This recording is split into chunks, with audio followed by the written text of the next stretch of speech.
목사님께서 매주 이분은 그 세레머니로 직접 설교를 하시겠다고 해서 저는 거기에 약간 도움을 줄까 싶어서 언약의 하나님과 렘넌트 제목만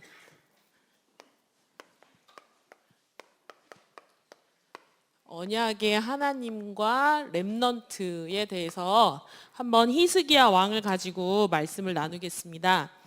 지금 이제 38절에 우리가 알고 있는 이제 여기 히스기야 왕을 아시는 분도 있고 뭐 알지 못하시는 분들도 있을 텐데, 그 이스라엘이 시작이 이제 우리 사무엘 선지자부터 왕으로 사울을 기름을 붓고 그 다음에 다윗에게 기름을 부었죠. 그래서 다윗이 왕이 되었는데, 하나님이 구약에서 왕의 길로 가는 모든 왕의 기준이 뭐냐면 다윗의 길로. 그래서 오늘 히스기야도 사실은 다윗의 길로 간 최고의 선한 왕 중에 하나입니다. 그래서 하나님께서 굉장히 사랑하시고 굉장히 이뻐하신 그런 히스기야 왕인데, 그 히스기야 왕이 어쨌거나 이제 죽게 된 거예요. 병들어 죽게 됐는데, 이 히스기야가 기도하는 거 오늘 본문에서 읽으셨잖아요. 하나님, 내가 하나님의 목전에서 정말 선하게 하나님을 섬겼는데 저에게 자비와 이런 것들을 베풀어서 나로 하여금 생명을 살게 해달라고 기도를 했어요. 그랬더니 하나님께서 내 조상 다윗의 하나님 여호와께서 라고 응답을 해주셔서 결국은 히스기야는 기대도 하지 않은 15년이라는 나를 더 살게 돼요. 그래서 여기서도 하나님의 언약을 붙잡으면 우리 장로님들 15년은 더 사실 줄 믿습니다. 자, 왜냐하면 그런데 히스기야가 그 밑에 우리 지금은 같이 읽을 수 없지만 히스기야가 그 응답을 받고 만군의 하나님을 너무 찬양하는 그 글귀가 거의 뭐 시편에 나오는 그런 시편 저자가 쓴 것처럼 굉장히 하나님을 높이고 찬송을 하고 있습니다. 그런데 그 우리가 읽은 39장을 가니까 이제 히스기야가 15년을 더 살게 되고 병도 치료받고 너무 행복하잖아요. 그리고 이스라엘 유다가 너무 이제 태평 성대를 이루고 너무 행복한 거예요. 그런데 히스기야가 아프다는 소식만 들었던 여기서 이제 바벨론이라는, 우리 맨날 노예포로 속국 나오잖아요. 그런데 이 바벨론이라는 나라에서 히스기야가 정치를 잘한 게 아니라 하나님을 잘 섬기니까 태평성대가 이루어지니까 옆 나라에서 이제 바벨론에서 직접 히스기야를 문안을 옵니다. 그랬는데 이 히스기야가 더도 말고 덜도 말고 이것이 이제 우리 성경에서는 이제 교만해진 거죠, 히스기야가. 그래서 그 사신들을 데리고 보여줘서는 안 되는 하나님의 성물이 있는 그것을 다 보여주는 거예요. 그런데 그때 그 사신의 마음속에 이것들을 내가 반드시 취하리라. 근데 하나님은 여지없이 그 바벨론에게 이 이스라엘이 멸망하게 되는 그거를 말씀하시는데, 문제는 우리가 오늘 정동원 목사님께서 굉장히 강하게 말씀하시는 부분이 후대입니다. 후대. 그런데 사실 그 후대 안에 저도 있을까요? 제가 올해 나이 공개를 하면 46살이나 먹었는데 그 후대 안에 제가 있을까요? 우리 여기 계신 분들 있을까요?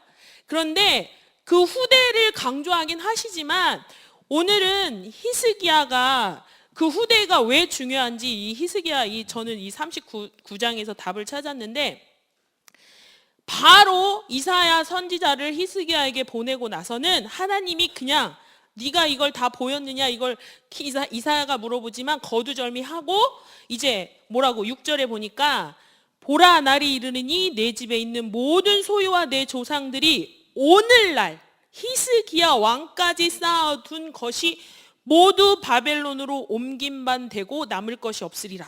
여호와의 말씀이라. 이 말씀이 그대로 성취가 됩니다. 히스기야 왕이 죽고 나서 이젠 다시 우상 숭배가 범람을 하면서 이스라엘은 다시 우상 숭배로 들어가거든요. 그런데 문제는 뭐냐면 바로 8절이에요. 8절. 히스기야가 이사야에게 이르되 당신이 이른바 여호와의 말씀이 좋소이다. 왜?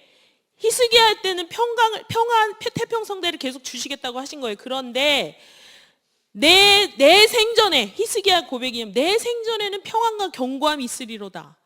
히스기야는 너무 행복해요. 왜? 내가 살아있는 동안에는 하나님이 이 나라를 견고하게 하시고 평강을 주시겠다고 약속하신 거예요. 그런데 히스기야가 죽자마자 바로 이스라엘은 바벨론의 포로가 된단 말이에요. 자, 그럼 우리 어른들이 어떤 신앙을 가져야 되냐고 이 강단에서 특히 이제 정동 목사님께서 전국에 돌아다니면서 이제 렘넌트 로드맵을 하시는데, 사실은 우리 어른들에게 강력하게 뭔가를 요구하시는 거, 왜? 렘넌트 키워라, 만들어내라. 그런데 그 언약이 우리 속에 먼저 성취가 되고 우리가 먼저 은혜 받지 않으면, 사실 저도 렘넌트 키우기 힘듭니다. 자식이 없어도. 그게 뭐냐면, 언약의 하나님은 신실하신 하나님이기 때문에 반드시 그 말씀을 성취하시거든요. 그런데 그 말씀이 뭐가 하나님의 말씀인 거예요. 강단에서 나오는 그 말씀이 그대로 성취된다는 것을 믿으셔야지 하나님이 그거에 따르는 태평성대로 약속을 하시거든요. 자, 그렇기 때문에 우리는 언약의 하나님을 내가 먼저, 우리 여기 계신 중직자와 성도님들이 먼저 만나지 않으면 절대 우리 교회 렘넌트 붕어빵 안 나옵니다. 그래서 저조차도 하나님 앞에서 계속 기도하는 부분인데, 과연 우리 입에서는 히스기야가 고백한 대로 39절 8절의 고백이 절대 우리의 고백이 되면 안 됩니다. 히스기야 죽자마자 이 나라가 완전 다시 우상숭배 판으로 바뀌었거든요. 그 흑암이라는 거는 절대 우리를 가만 냅두지 않습니다. 그렇기 때문에 우리가 항상 말씀 앞에서 기도하고 예배드리고 그리고 전도하고 헌금해야 된다고 100번 말을 할 필요도 없는 거예요. 왜냐? 당연한 거기 때문에. 자, 그러면 제가 이제 하나 이제 제가 살아왔던 것들을 잠깐 정리를 하면, 제가 이제 왜 고창 창대교회까지 왔는지 그 여정을 잠깐 설명을 드리면, 이제 제가 아프리카 선교를 갔다 오고 나서 선교지에서 거의 죽을 뻔했다가 와가지고 이제 선교사는 못하겠다 이렇게 결론을 내리고, 이제 선교지에서 받은 은혜를 가지고 이제 선교사가 되려면 하는 책이 있어요. 그 책을 읽으니까 전 선교사가 아니더라고요. 그래서 선교사가 아니라는 확신을 가지고 이제 사역을 시작을 하게 됐는데, 저를 이제 따르는 제자라고도 할 수 있는데, 그 친구가 결혼을 했는데 부인이 절대 하나님을 믿지 않아요. 그런데 유산을 하게 된 거예요. 유산을. 그래서 일단 말씀 펴라 그랬더니 이제 부인이 순종을 하고, 그래서 이제 복음 편지부터 시작을 했어요. 그러면서 뭐 어쨌든 말씀을 계속 해나가는데, 그 중에 하나님의 백성 중에는 유산하는 자가 없다고 성경에 나온 말씀이 있어요. 이제 그런 말씀도 던져주면서 했는데, 말씀을 이제 증거하는 가운데 이제 애가 생겼어요. 그래서 그 애를 낳고 지금 신앙생활 잘하고 그 아이 이름까지 제가 다 지어줬는데, 그런데 이제 그리고 나서 제 집이 이제 괴산이거든요. 그래서 선교지를 갔다 오고 이제 내가 선교사를 가지 않을 거니까 사역지를 정해야 되는 거예요. 그런데 이제 저는 꿈이 이렇게 교회에서 전도사나 부목사 하는 게 제 꿈이 아니었어요. 현장에 가서 애들 직접 키우고 살리고 이제 이런 게 제 꿈이었단 말이에요. 그런데 이제 괴산으로 이제 우리 집이 있으니까 들어갔어요. 그런데 이 친구가 저한테 전화를 해서 괴산에 애들을 몇 명 불러다 놓고 가르치는 부부가 있다고 저한테 소개를 해줬어요. 그래서 이제 그 부부를 찾아갔어요. 근데 알고 봤더니 그 부부가 요즘에 이제 서울 주변에는 우리 엄마 이제 시대가 혼탁하니까 이혼율이 많잖아요. 그래서 이혼한 젊은 엄마 아빠들이 아주 유명한 서당 같은 데다가 이렇게 맡겨요. 굉장히 유명해. 텔레비전에도 나오고 이제 그런 서당이에요. 그런데 이 부부가 그 서당에 있다가 너무 애들이 음란하고 물란하고 그리고 돈 같은 거 비리가 너무 많다 보니까 자기네 도저히 그 사람들이랑 같이 있을 수 없어서 괴산이라는 데로 내려온 거예요. 그리고 이제 괴산이라는 땅이 우리 지금 시대적인 지리학적 우리 풍수 지리에 의하면 굉장히 뜨는 동네라고 합니다. 그래서 이제 그런 것들을 다 보고 나서 괴산으로 와서 집 하나를 얻어서 마치 읍에서 약간 떨어진 도산마을 정도 되는 것 같아요. 그래서 제가 갔어요. 근데 이제 어머니가 이제 권사님이시더라고요. 그래서 처음에는 아이들을 이제 지금 말로 하면 학업 다락방부터 시작을 했어요. 근데 이제 믿음이 있다 보니까 그 부부도 제가 다락방을 하면서 거의 뭐 할 일이 없잖아요. 이제 집에 왔으니까 자주 갔어요. 자주 가서 애들 복음을 전하다가 그게 굉장히 하나님이 빠르게 진행을 하셨나 봐요. 빨리 진행을 하다가 제가 이제 준목이 되고 목사 안수를 받아야 되는 그 시즌이 있었거든요.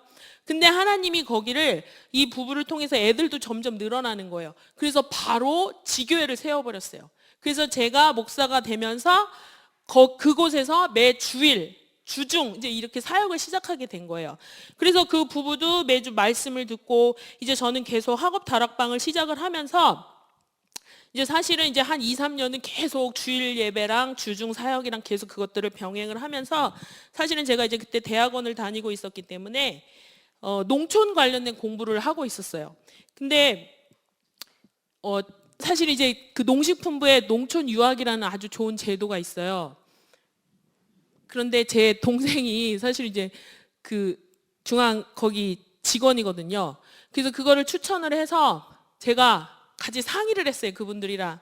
그랬더니 그분들이 좋다라고 해서 사실 이제 제가 법인, 지금 이제 말로 따지면 회사도 설립을 하고, 교육 사업을 해야 되니까 회사를 설립하고 졸지 대표가 되고, 그 농식품부 관련된 그런 세미나나 강의가 있으면 제가 직접 들으러 가고 대표로서 그러면서 이제 확장을 하는 이제 그런 과정에서 아이들이 점점 늘어나고, 기존에 있던 아이들은 점점 말씀으로 양육이 되는 이제 그렇게 이제 한 해 두 해가 이제 펼쳐지게 됐는데, 이제 만남의 축복이 계속 연속이 되죠. 그분들이나 저나 선한 일을 하니까, 청소년들을 위한 선한 일을 하기 때문에 만남의 축복이 하나님께서 계속 열어주시는데, 이제 군이니까 군 단위의 이제 공무원들, 팀장님들, 이제 이런 사람들을 만나기 시작했어요. 제가 물론 목사라는 것도 다 알고, 그리고 나서 또 그 청소년 수련원 같은 데 있잖아요. 그러면 청소년 지도사 뭐 이런 사람들을 또 만나기 시작했어요. 그리고 마을 이장님들도 만나기 시작하고, 그리고 어쨌든 제 동생이 그 농림부에 있다 보니까 농림부에서 도청에 이제 소개를 시켜줬는데 저랑 아주 절친이 됐어요. 근데 그래서 절친을 만나면서 나중에는 저희가 이제 집 하나를 완전 그 공간으로 썼거든요. 그리고 하나를 더 얻게 되는 그런 확장되는 그런 과정까지 가면서 더 확장이 되어야 되는 과정에서 우리 도청에 있는 우리 절친이 담당이 또 이쪽 담당이에요. 무슨 담당이냐면 이제 마을 만들기 프로젝트 담당이에요. 그러면 우리 마을 여기 시골에 사시는 분들도 있을지 모르겠지만 마을 가면 아주 좋은 건물 세워놓고 놀고 있는 건물들이 있거든요.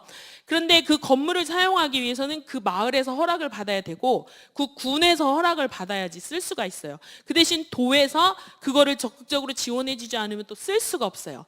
그래서 이제 사람이다, 하나님께서 제가 이제 말하려고 하는 포인트는, 저는 이런 구체적인 계획도 없이 일단 시작을 했는데 하나님이 그 한 사람을 통해서 만남의 축복을 계속 이어가시면서 나중에 그 유일시설까지 얻을 수 있는 그 단계까지 간 거예요. 그리고 그 과정에서 우리는 한 걸음 한 걸음 인지도와 이런 신뢰도가 더 높아진 거죠. 그런데 이제 제가 대표적인 응답들을 몇 가지 정리를 해서 알려드리면, 제가 아이들을 교육했던 내용은 주기도문, 사도신경, 물론 이제 영어도 같이, 그리고 복음편지, 새생명, 새생활, 그리고 우리 현장 복음 메시지 있잖아요. 그거, 그리고 이제 그것까지 다 나가서 사실은 제가 조직 신학이라는 게 있어요. 종교란, 성경이란, 하나님이란, 성령님이란, 예수님이란, 이런 하나하나 꼭지대로 된 그런 조직 신학, 그 주제를 가지고 계속 예배를 드리고 아이들을 가르쳤어요. 그리고 나서 무조건 성경 암송.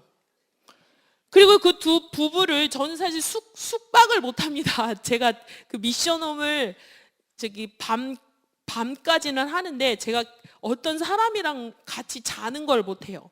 그래서 이거를 할 때도 저는 절대 같이 자지를 않았어요. 왜냐? 그 두 부부가 있었기 때문에. 그래서 가능했었던 건데, 그러면 그 두 분이 계속 저랑 다락방을 하고 말씀을 들으면서 하나하나 신앙이 세월이 갈수록 성장을 하잖아요. 그러면 이분들이 주중에 애들을 완전 잡아요. 말씀을 암송하지 않으면 안 되게끔 완전히 잡아서 교육이면 교육, 성경이면 성경, 이 시스템이 돌아가니까 얘네들이 좀 갑갑하긴 하죠. 그럼에도 불구하고 애들한테 각인뿔이 체질이 되면서 나중에는 얘네들이 진짜 삶 속에 어떤 역사가 일어나냐면, 진짜 완전 성적이 바닥이었었는데 그 바닥이었던 애들이 그 학교, 관내 어쨌든 초등학교가 있잖아요. 여기 읍소재지면 읍소재지 학교라고 생각하면 되는데, 거기서도 최상위 그룹에 들어가고 최상위 그룹에서도 또 뭐 어디로 보내주는 그런 캠프 같은 데도 갈 수 있는 그런 길들이 열리더라고요. 그래서 얘네들이 또 농식품부에서 이제 그런 사업비를 받았으니까, 농촌유학이라는 사업비를 받았으니까 그 사업비는 100% 실비로 쓸 수 있는 거였거든요. 그래서 그것들을 가지고 애들한테 한 명 한 명을 엘리트 교육을 시킬 수 있었어요. 지금 이제 우리 썬밋 아동센터에서도 목공예 교실 이런 것들을 계속 하지만 그런 전체적인 프로그램은 당연히 들어갔고, 아이들 한 명 한 명을 엘리트 교육할 수 있는 프로그램이 다 한 7년 만에 하나님이 그렇게까지 응답을 해주셨어요.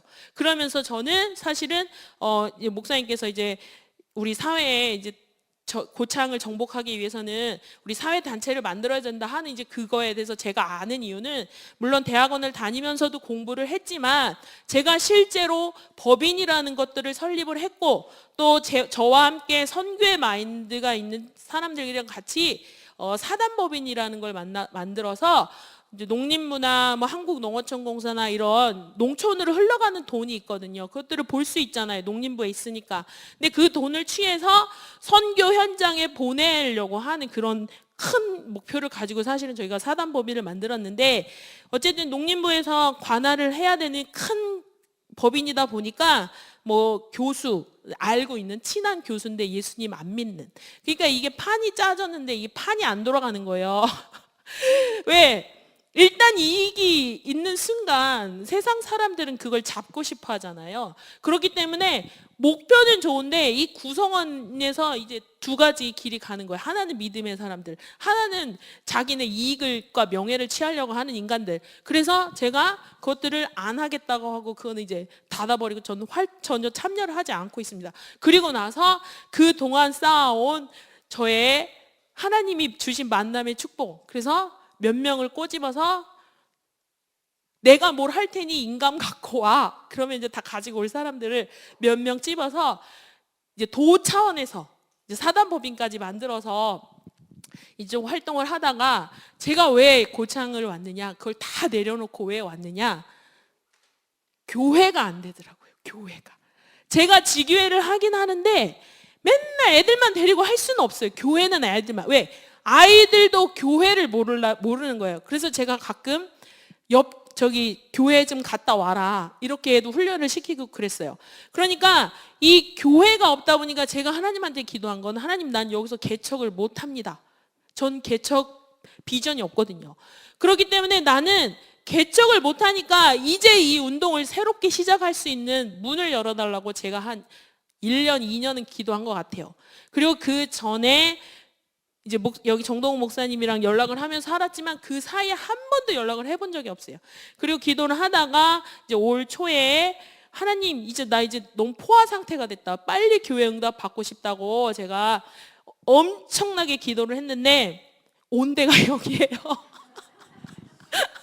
그래서 제가 이 교회 내부 사역에 우리 어영석 목사님 내부 사역 잘하고 계시지만, 저는 우리 목사님이랑 같이 하고 싶은 게 교회 내부에만 있는 시스템이 아니에요. 그리고 하나님이 분명히 정확하게 7년 동안 저한테 아무도 아는 사람도 없고 내가 알지도 한 번 가보지도 않은 지역에 하나님이 사람을 붙여주셔서 하나하나 알아가면서 그 인맥, 그 인간관계, 만남의 축복을 통해서 어떻게 해야 되고 어떻게 하나님이 그 시스템을 확정을 지는 것까지, 어떻게 보면은 다락방부터 지교회라는 그 응답을 제 인생 평생에 제 의지가 아니었어요.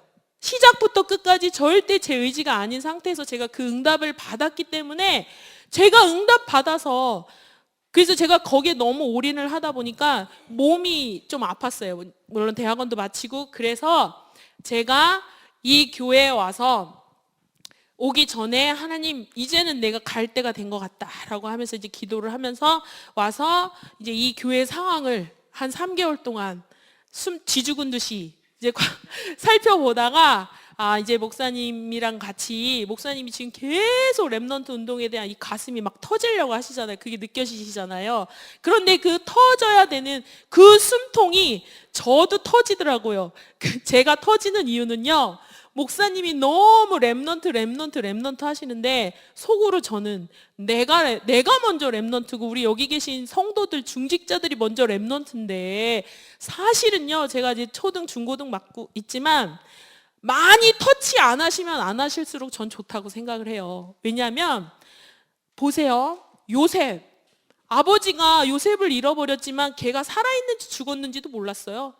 누가 키웠어요? 하나님이 키우셨어요. 모세 엄마가 기도했겠죠. 그 왕비 밑에서 그죠? 그러나 모세는 엄마의 존재를 몰랐어요. 그렇기 때문에 모세도 철저히 하나님이 키우셨어요. 사무엘 젖대고 나서 바로 성전 들어갔어요. 그때가 2살이에요. 그럼 누가 키웠겠어요? 엄마는 6월절에 가끔 한 번씩 와주는 정도고 누가 키웠는지도 몰라요. 부모의 손길이 오히려 없어야 하나님의 사람을 키워나가신다고요. 그러면 이 후대의 언약을 너무 강하게 잡아도 집착이 될 수가 있다고 저는 생각을 했기 때문에 이 히스기야가 어떻게 보면 왜 언약의 하나님이라고 하셨잖아요. 언약의 하나님, 신실하신 하나님은요, 내가 언약 안 붙잡아도 하나님은 그 일을 하시거든요. 그런데 히스기야가 어쩌면 그걸 누린 거예요. 자식들 많이 낳아놓고 교육하기 힘드니까 자기는 태평성 때 누리면서 살다 가면 그만인 거잖아요. 그런데 지금 이 시대가 다윗도 마찬가지로 왕이 된 게 우리는 왕 다윗을 생각하지만 다윗이 걸어왔던 여정을 한번 생각해 보세요. 얼마나 피곤하고 고단한 인생인가. 막판에 그 솔로몬을 그 다음 왕으로 세웠지만 그 실수 하나 때문에 그 아들 너무나 용모가 빼어난 그 아들 압살롬이 결국은 아버지를 모욕을 줘서 결국은 다윗의 인생을 보세요. 그리고 나중에 그 모든 실수에 대한 하나님이 그 대가를 치르게 하셨지만 그래도 하나님은 내 마음에 합한 자라고 말씀하시는 거예요. 그랬을 때 다윗도 과연 자식 교육을 잘했을까요? 아니에요. 우리 솔로몬 후궁과 첩들이 몇 명이나 되는지 아세요? 1000명. 후궁이 700이요, 첩들이 300이에요. 그럼 그 1000명의 와이프들이 가지고 온 우상, 그거 어떻게 하실 거예요?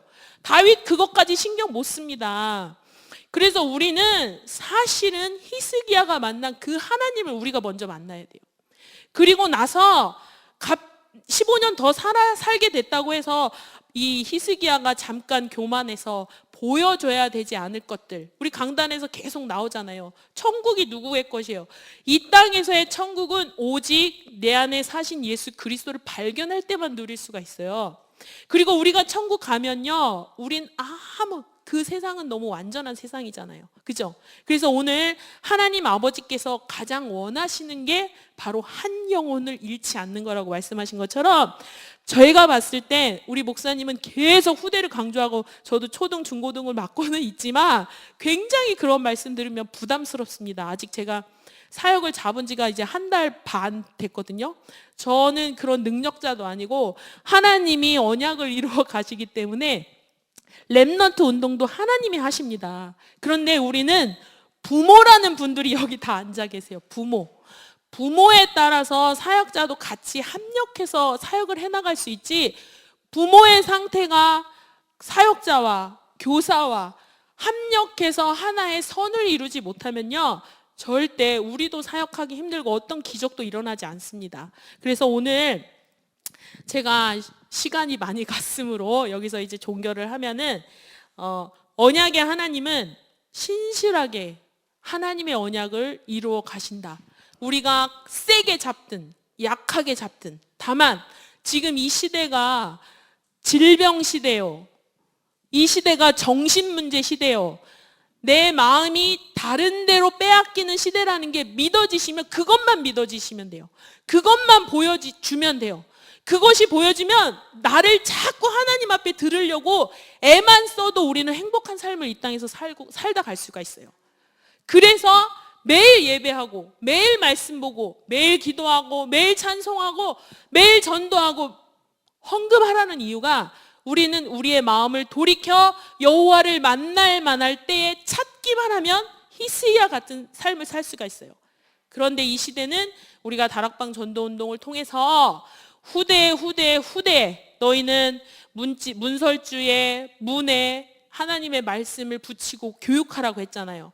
하나님이 쓰신 7 렘넌트 사실 우리랑 삶이 너무 달라요. 우리 이런 렘넌트 키우려면요, 지금 자녀들 저기 뭐 렘넌트 학교나 보내고 뭐 저기 광양 임마누엘에 있는 킹스 크리스천 스쿨에 그냥 보내버리고 내 손에서 빨리 떠나 보내는 게 하나님이 키우시기에 더 좋아요. 사실은 성경대로라면. 근데 어차피 우리가 끼고 살 거면 잔소리 교육을 좀 더 현명하게, 그리고 교회에 맡길 부분과 내가 가르쳐야 될 부분을 변명하게 구분하지 않으면 그 중간에 반드시 역효과가 나게 돼 있습니다. 그래서 오늘 언약의 하나님은 신실하게 그 언약을 이루어 가시는데 제가 한 가지 아이들에도 가르치는데, 우리가 하나님 앞으로 갈 수 있는 그건 예수님이 마지막으로 주신 메시지 그거 하나예요. 마태복음 28장이 아니라 마태복음 22장 37절에서 40절, 22장 37절에서 40절.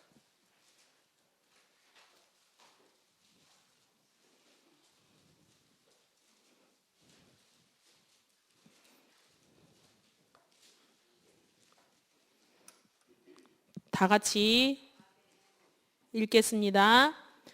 예수께서 이르시되 내 마음을 다하고 목숨을 다하고 뜻을 다하여 주 너의 하나님을 사랑하라 하셨으니 이것이 크고 첫째 되는 계명이요 둘째도 그와 같으니 내 이웃을 내 자신같이 사랑하라 하셨으니 이 두 계명이 온 율법과 선지자의 강령이니라. 아멘. 철저하게 우리의 마음, 목숨, 뜻을 다해서 하나님을 사랑하지 못하면 우리 전도 못합니다. 그렇기 때문에 예수님이 바로 이것 때문에 십자가에 돌아가신 거예요. 그래야 우리가 마태복음 28장에 주신 그 사명을 감당할 수가 있습니다. 그렇기 때문에 우리가 사모늘이 중요한 것이 아니라 내 마음, 목숨, 뜻이 과연 하나님을 향해 있느냐, 이것만 날마다 확인하시고, 그리고 이웃 사랑이 다른 것이 아니라 우리 교회 안에서 살리는 말, 그리고 따뜻하게 나누는 삶, 그래야 우리 성도들이 먼저 살아나고 그리고 나서 전도의 역사는 이루어질 수밖에 없는 그런 전도운동, 렘넌트 운동이 시작이 되기를 간절히 기도합니다. 아멘. 기도하겠습니다. 할렐루야. 우리 아버지 하나님, 신실하신 하나님은 지금도 우리 렘넌트들에게 주셨던 그 언약을 이루어 가시는데, 우리 창대교회 중직자와 온 어른 성도들이 자신이 먼저 하나님의 렘넌트요, 하나님께 부르심을 받은 귀하고 복된 제자임을 깨닫게 하여 주시고, 그 마음에 품은 이 언약을 우리 후대와 함께 나누는, 또 전달하는 그런 삶을 아름답게 이어나갈 수 있도록 하나님이 성령으로 축복하여 주시옵소서. 감사드리며 주 예수 그리스도 이름으로 기도합니다. 아멘.